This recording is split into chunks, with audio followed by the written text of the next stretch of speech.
Dear students, آج کا ہمارا ٹاپک ہے علی گڑھ موومنٹ۔ اس سے پہلے ہم 3 موومنٹس پڑھ چکے ہیں، شاہ ولی اللہ، سید احمد شہید بریلوی اینڈ فرائضی موومنٹ۔ آج علی گڑھ موومنٹ کے بارے میں پڑھتے ہیں۔ علی گڑھ موومنٹ میں بیسیکلی 1857 میں وار ہوئی تھی، جو کہ انگریز جو کہ برٹش تھے، مسلمان، ہندوز اور دوسری بڑی جو نیشنز تھیں ان کے درمیان جنگ ہوئی تھی۔ لیکن جو زیادہ قصوروار جو بلیم کیا جا رہا تھا وہ مسلمز کو کیا جا رہا تھا کہ مسلمانوں کی وجہ سے یہ جنگ ہوئی، اور اس میں سب سے زیادہ نقصان بھی مسلمانوں کا ہی ہوا۔ تو علی گڑھ موومنٹ انگریزوں نے، برٹش جو رول کرتے تھے سب کانٹیننٹ میں، انہوں نے مسلمانوں کی جو قیادت تھی وہ چھین لی تھی۔ They have taken over power and leadership of the subcontinent from the Muslim. They considered Muslim as their strong opponent and enemy. مسلمانوں کو اپنا سخت دشمن سمجھتے تھے، اور 1857 جو میں نے آپ کو وار کا بتایا، اور مسلمانوں کو ہی زیادہ قصوروار سمجھتے تھے۔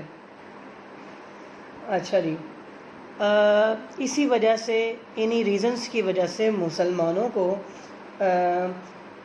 ریلیجیس طور پہ، political, economical, social and educational rights مسلمانوں سے چھین لیے تھے۔ مسلمانوں کو ہر جگہ میں پیچھے رکھا جا رہا تھا، ہر پلیٹ فارم پہ۔ اور دوسری جانب ہندوز نے ایک آپ یہ کہہ لیں کہ پلان کیا تھا کہ مسلمانوں کو ہم پیچھے کر کے انگریزوں کے ساتھ ہم فرینڈشپ کر لیں گے، دین ہم کیا ہوگا، ہم ان کے حالات بہتر ہو جائیں گے۔ تو سر سید احمد خان جو مسلمانوں کے بڑے لیڈر ابھرے، وہ 1817 کو پیدا ہوئے اور 1898 میں ان کی ڈیتھ ہوئی۔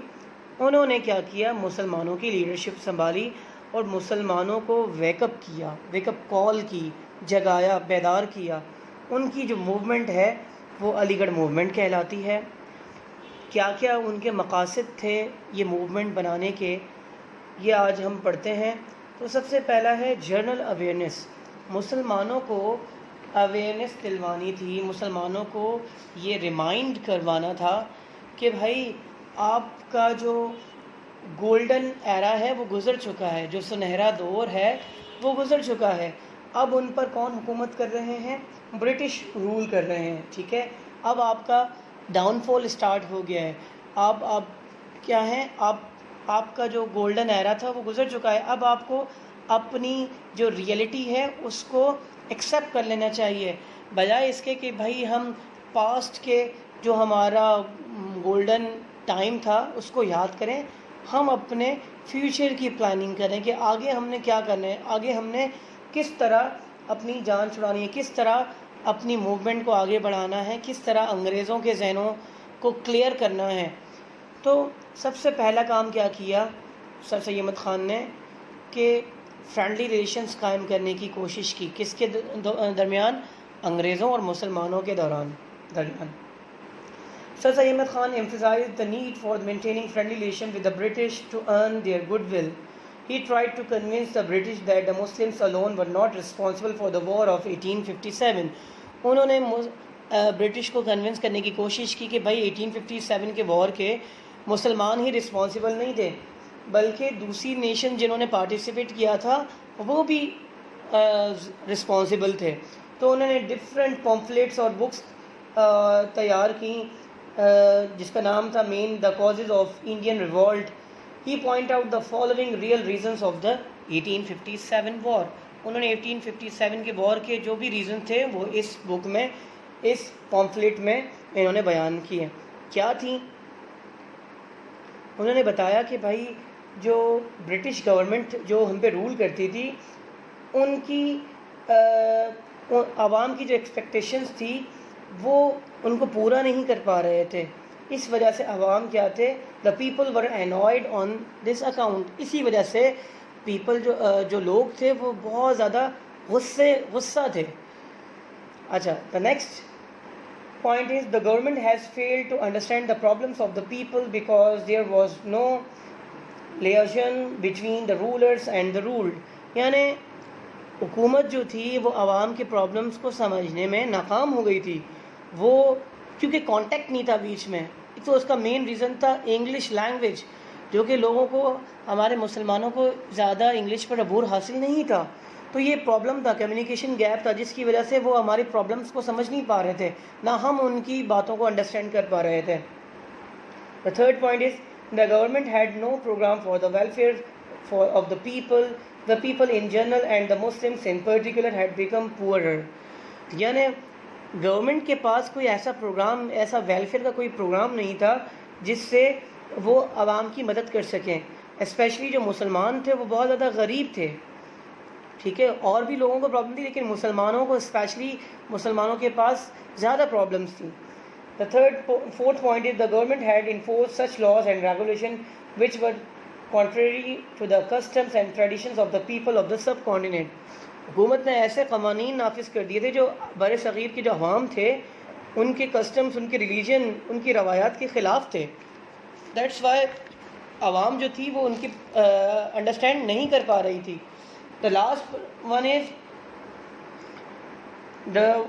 there were anti-social elements in the administrative system of the government, and these elements created unrest among the people. Their objective was to create situation of conflict between the British and the people of India for selfish motives. یعنی حکومت جو تھی, حکومت کے جو system تھا, government تھی, اس میں ایسے لوگ تھے, ایسے دشمن عناصر موجود تھے جو کہ چاہتے ہی نہیں تھے کہ یہاں پر امن ہو. وہ دونوں کے درمیان کانفلکٹ پیدا کرنے کی کوشش کی گئی اور کہ کسی طرح لڑائی جھگڑا ہو اور مسلمانوں کو اور ہم پیچھے کر سکیں. تو سر سید احمد خان نے کیا کیا, عوام کو کیا تلقین دی, عوام کو کیا کہا کہ بھائی آپ اپنی ایجوکیشن کی طرف فوکس کریں, آپ ماڈرن نالج کی طرف آئیں, ماڈرن ایجوکیشن کی طرف آئیں. تو انہوں نے موٹیویٹ کیا مسلمانوں کو. سر Syed Ahmad Khan fully convinced that unless Muslims in the subcontinent received education and learned modern scientific knowledge, they will remain backward and will be unable to compete with non-Muslims in the subcontinent. یعنی سر سید احمد خان نے کہا کہ بھائی مسلمان جب تک ماڈرن ایجوکیشن حاصل نہیں کریں گے, تعلیم حاصل نہیں کریں گے, سائنسی علوم نہیں سیکھیں گے, اس وقت تک وہ پیچھے رہیں گے, پسماندہ رہیں گے, ان کو کوئی پہچانے گا نہیں, اور دوسرے اقوام سے جو نان مسلم تھے ان سے مقابلہ نہیں کر سکیں گے, ہندوز وغیرہ سے. انہوں نے مسلمانوں کو زور دیا, فوکس کیا کہ آپ انگلش لینگویج کی طرف آئیں, انگریزی زبان سیکھیں اور سائنس ایجوکیشن پہ آئیں تاکہ ہم اپنے آپ کو اسٹرانگ کر سکیں, اپنی جو جڑیں ہیں وہ مضبوط کر سکیں. انہوں نے کیا کیا, 1862 میں سائنٹیفک سوسائٹی قائم کی غازی پور میں, ٹھیک ہے. اچھا, اس کے بعد اس کو شفٹ کیا گیا علی گڑھ میں, ٹھیک ہے. اس کا مقصد کیا تھا کہ بھائی جو بھی بکس ہیں, سائنس بکس ہیں یا جو جن سے ہم نے نالج لینی ہے ان کو اردو میں پہلے ٹرانسلیٹ کیا تاکہ مسلمان اس کو انڈرسٹینڈ کر سکیں, سائنس کو سمجھ سکیں. They established a school in علی گڑھ on the model of Cambridge University. یعنی کیمبرج ماڈل کا ایک انسٹیٹیوٹ بنایا تاکہ مسلمانوں کو انگلش آ سکے, ان کا اسٹینڈرڈ بہتر ہو سکے, ٹھیک ہے. وہ جو کالج قائم کیا وہ بعد میں محمڈن اور اینگلو اورینٹل کالج کے نام سے مشہور ہوا, جس کو MAO کالج کہا جاتا ہے. اچھا, مسلمانوں کو کیا کہا کہ بھائی آپ اپنے آپ کو پولیٹکس سے دور رکھیں. کیا کہا, عدم تشدد کی سیاست نہ رکھیں. سر سید احمد خان نے مسلمانوں کو مشورہ دیا کہ خود کو اس وقت تک سیاست سے علیحدہ رکھیں جب تک مسلمان انگریزوں کے درمیان اچھے فرینڈلی ریلیشنز, گڈ ول قائم نہیں ہو جاتی. یعنی انگریزوں کے ذہنوں میں مسلمانوں کے لیے اچھے پوائنٹس نہیں آ جاتے, اچھی چیزیں نہیں آ جاتی, تب تک مسلمان پولیٹکس سے دور رہیں اور اپنی ایجوکیشن پہ فوکس کریں اور جب انگریزوں کے ساتھ اچھے ریلیشنز قائم کر سکیں. اچھا جی, فیچرز آف علی گڑھ موومنٹ, کیا خصوصیات تھیں, کیا اس نے کام کیا. سر سید احمد خان نے advise to Muslim to keep away from, یہ ہم پڑھ چکے ہیں sorry. Aligarh movement became instrumental in the awakening of the Muslims in the subcontinent. Very large number of Muslim leaders جنہوں نے مسلمانوں کے لیے آواز اٹھائی, مسلمانوں کو جگایا.